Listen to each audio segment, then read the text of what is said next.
오늘 방영된 재벌집 막내 아들 10회는 진도준의 속 시원한 복수극이 펼쳐졌습니다. IMF를 조기에 벗어난 대한민국의 경제는 제조업에서 금융업으로 넘어가게 되는데요. 순양증권을 가지고 있는 진동기는 진도준을 무너뜨리기 위해 현성일보와 함께 미라클의 주가 조작을 언론에 터뜨리게 됩니다. 또한 검찰의 힘을 빌면서 결국 서민영이 진도준이 있는 미라클을 압수수색까지 하게 되죠. 검찰과 언론의 집중 공격으로 인해 미라클에 투자했던 투자자들은 투자금 상환을 요청하기 시작했고, 미라클은 상환금만 무려 4,800억 원을 준비해야 하는 위급 상황에 놓이게 됩니다. 그러자 진도준은 미라클의 해외 투자금을 모두 회수하는 선택을 내리게 됩니다. 오세현은 대체 왜 안정적인 해외 투자금을 회수하려 하냐며 따졌지만 진도준의 선택에는 그 이유가 있었죠. 바로 얼마 뒤인 2001년 9월 11일 그 유명한 9.11 테러가 발생하게 됩니다. 국내 주식은 물론 해외 모든 주식이 엄청나게 폭락하면서 사망자들뿐만 아닌 수많은 투자자들의 눈물을 흘리게 했던 사건이었죠. 즉, 진도준은 이 테러가 일어날 걸 미리 예측하고 모든 투자금을 미리 뺐던 겁니다. 반면에 진도준의 기사로 붙여놓은 박대리를 통해 미라클의 투자 정보를 사전 입수한 진동기는 빼잣돈을 끌어다가 그대로 투자를 했지만 이 테러 사건으로 인해 큰 투자 손실을 보게 되죠. 주가 폭락에 당황한 진동기는 남은 자산을 모두 끌어모아 풋옵션을 매수되는데요. 쉽게 말해서 진동기는 주가가 더 떨어지는 것에 베팅했던 것이죠. 그러나 진도준은 이 물줄기의 흐름을 완전히 뒤바꿔 놓습니다. 바이미라클이라는 펀드를 출시하며 당시엔 좀 생소했던 펀드 투자 붐을 일으켰고, 그 결과 미라클은 단기간에 무려 4조 원이라는 펀드 판매액을 기록할 수 있었죠. 따라서 국내 증시는 극적인 반등을 했고 진동기가 투자한 돈은 휴지 조각이 돼버렸습니다.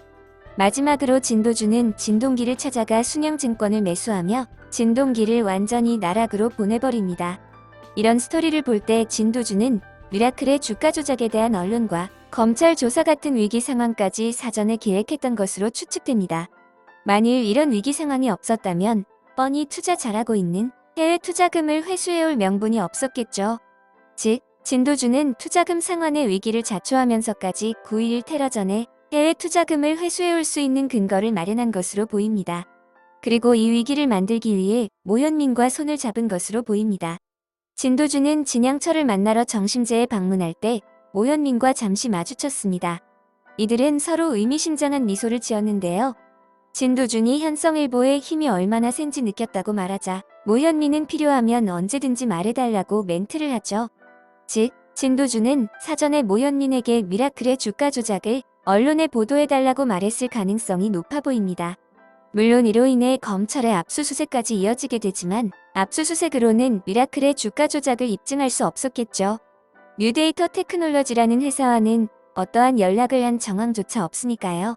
마지막 장면에선 진양철과 진도준이 탄 차가 교통사고를 당하는 장면이 나오면서 마무리되었습니다.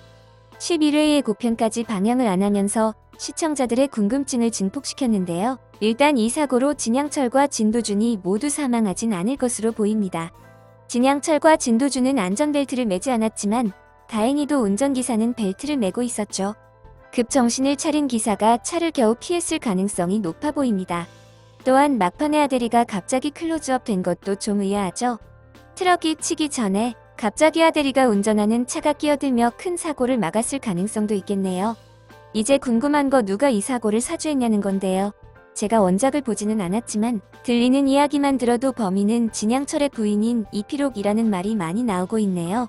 이 부분은 어느 정도 스포가 되어 있기에 뇌피셜보다는 다음 회차를 보고 말씀드려야 할 듯 합니다. 오늘 준비한 영상은 여기까지고요. 재미있게 시청하셨다면 구독, 좋아요 부탁드립니다. 감사합니다.